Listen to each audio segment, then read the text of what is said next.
তালিকা প্রকাশ্যে সামনে আসলো খুব স্বাভাবিকভাবে, জানিও এখনো পর্যন্ত প্রশ্নের জায়গা আবারও রয়েছে। এখন কি হবে কি না হবে আমরা তো যত সময় কমে তত স্পষ্ট হবে, কিন্তু যেহেতু দাগিদের নাম সমেত প্রকাশ হয়ে গিয়েছে, সম্পূর্ণ তালিকা কেন আসলো না জানিয়ে প্রশ্ন উঠছে।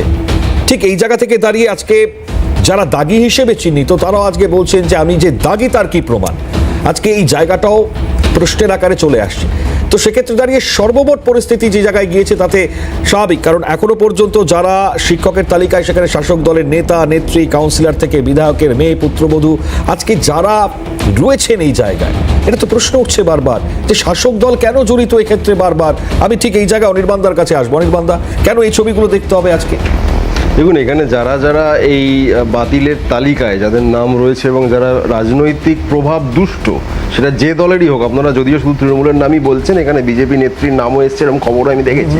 যাই হোক, এক্ষেত্রে আমি তৃণমূল বিজেপি আলাদাতে যাচ্ছি না, কিন্তু রাজনৈতিক প্রভাব খাটিয়ে যারা এই ধরনের কোটানকোট দুর্নীতির সঙ্গে যুক্ত হয়েছে নিজেদের লাভের জন্য, তাদের প্রতি আমার অন্তত ন্যূনতম কোনো সহমর্মিতা নেই, সহানুভূতির কোনো জায়গা নেই। এখানে যিনি সৌমেনবাবু সম্ভবত যিনি বলছেন, তার আত্মপক্ষ সমর্থনের 100% সুযোগ রয়েছে, তার অধিকার রয়েছে। তিনি তার বক্তব্য বলেছেন, তিনি আদালতেও যেতে পারেন, সেটা নিয়ে আমার কোনো বক্তব্য নেই। রাজনৈতিক জায়গা থেকে শুধু এইটুকু বলতে পারি, যারা শাসক দলে থাকার সুযোগ নিয়ে সেই সুযোগের অপব্যবহার করে এইসব কাজ করেছেন, তাদের বিরুদ্ধে আইনত যা যা ব্যবস্থা হওয়ার সেটা হওয়া উচিতই।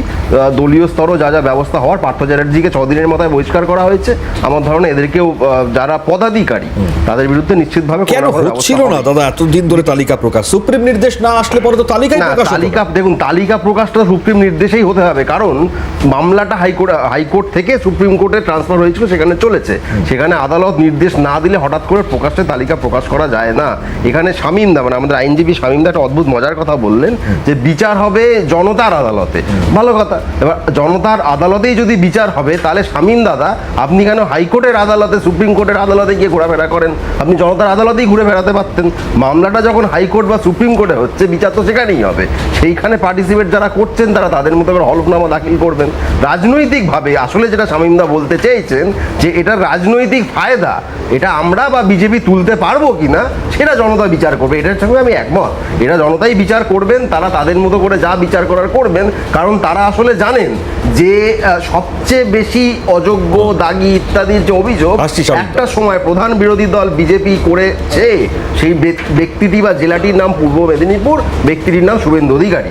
এবং এই গোটা রাজনৈতিক কচকচানিতে আমি আজকে এই কারণেই ঢুকতে চাইছি না, কারণ সে শুভেন্দু অধিকারী হয়ে থাক বা অন্য কেউ হয়ে থাক, এইটা এডুকেশন সিস্টেমের জন্য গন্ডগোলের। আপনি শুভেন্দু অধিকারীর নাম নিচ্ছেন? শুভেন্দু অধিকারী আমি নিচ্ছি না, আমি শুধু মনে করিয়ে দিচ্ছেন। আচ্ছা, শুভেন্দু অধিকারী আজকে কি বলেছেন শুনিয়ে এক সেকেন্ডে, এক লাইন শেষ করিনি। মণিকাঞ্জন দা বহুদিন ধরে আপনাদের স্টুডিওতে আসছে। আমার ধারণা 2020 ডিসেম্বরের কয়েক মাস আগের যে কোনো ভিডিওতে এই প্রসঙ্গে মণিকাঞ্জন দা শুভেন্দুকেই চোর বলেছে। যদি আপনাদের আর্কাইভ থাকে বার করে দেখে নিন। আমি জানি না মণিকাঞ্জন দা কোনো রকম অস্বস্তিতে পড়বেন কিনা। রাজনৈতিকভাবে গোটা বিষয়টা যেভাবে ঘটেছে, তাতে সরাসরি প্রভাব আমাদের এডুকেশন সিস্টেমে পড়ছে। সেই জায়গাতে আমি কোনো রাজনৈতিক পক্ষপাত না রেখে বলছি, বাংলার একজন মানুষ হিসেবে আমি চাই না এটা হোক। এই যে জায়গাটি তৈরি হয়েছে, এটা দ্রুত সমাধান হোক। গোটা বিষয়টিতে যারা যারা দুর্নীতির সঙ্গে জড়িত থেকেছেন, তাদের বিরুদ্ধে ব্যবস্থা নেওয়ার দায়িত্ব কিন্তু সিবিআই এর। সেই জায়গাটা প্রশ্ন আপনারা করুন। মানে দুর্নীতি করবেন সেটাতে কোনো ব্যাপার নয়, সেটা করে যাক, তারপরে দায়িত্ব হচ্ছে সিবিআই। সিবিআই রয়েছে। কোনো দাগি টিচারের কাছে পড়েছেন, কারণ বাংলা ভাষাটা বুঝতে পারেন না। এক্ষেত্রে যারা দুর্নীতি করেছে একদম ক্রিমিনাল অ্যাক্টে, সেটা আইপিসি হোক বা প্রিভেনশন অফ করাপশন অ্যাক্ট হোক, তাদের বিরুদ্ধে সর্বোচ্চ শাস্তি হওয়া উচিত উচিত উচিত। এটা আমি বারবার বলছি, সেটা যে দলের হোক না কেন। সেই কাজটা যে সিবিআই করবে না, সেটা আপনিও খুব ভালো করে জানেন, কারণ ঠিকভাবে করতে হলে বিরোধী দলনেতার পদে যিনি আছেন তিনিও বাইরে থাকবেন। ভয়ঙ্কর বক্তব্য। আসছি আমি ডেফিনেটলি প্রসঙ্গ নেব। আমি শুভেন্দু অধিকারীর বক্তব্য শুনিয়ে দিই। ঠিক আছে, আপনি যেটা বলেছেন শুভেন্দু অধিকারীর বক্তব্য শোনাবো, এর পরবর্তীতে একের পর এক বক্তব্য রয়েছেন শোনাবো। তার আগে শুভেন্দু অধিকারীর প্রথম বক্তব্য শুনুন। আত্মীয়র নামও পাবেন না। আর আমার সঙ্গে যারা বিজেপিতে যোগদান করেছে 20 সাল থেকে অদ্যবধি, আমার ডায়ে বাঁয়ে পিছনে একটা লোককে পাবেন না। উনি কখন জলে থাকেন কখন স্থলে থাকেন উনি জানেন না। উনি সম্ভবত নেশাগ্রস্ত অবস্থায় কথা বলেছেন। পার্থ চ্যাটার্জির সঙ্গে আমি বাক্যালাপ করতাম না। অনির্বাণদা উত্তর শুভেন্দু অধিকারী কি দিয়েছেন শোনালাম আমি। চলুন আপনি শামীম দাকে যেহেতু আপনি প্রশ্ন শুনিয়েছেন, করেছিলেন, ভালো করেছেন, আপনি নিজে বিশ্বাস করেন? আপনি যেহেতু আরে প্রশ্ন আপনি নিজে করেছিলেন বিশ্বাস করেন শামীম কিনা আগে আহমেদ, বলুন না। আমি কি বিশ্বাস পার্থ করব? চ্যাটার্জির সঙ্গে শুভেন্দু অধিকারী বাক্যালাপ করতো না, এটা আপনি বিশ্বাস করেন? আচ্ছা, এই দেখুন, সেটা আপনি তার বিশ্বাস কথা করেন। তিনি বলেছেন। আপনি আমার বিশ্বাস বিশ্বাস করেন না। অবিশ্বাসের কি রয়েছে এই জায়গায়?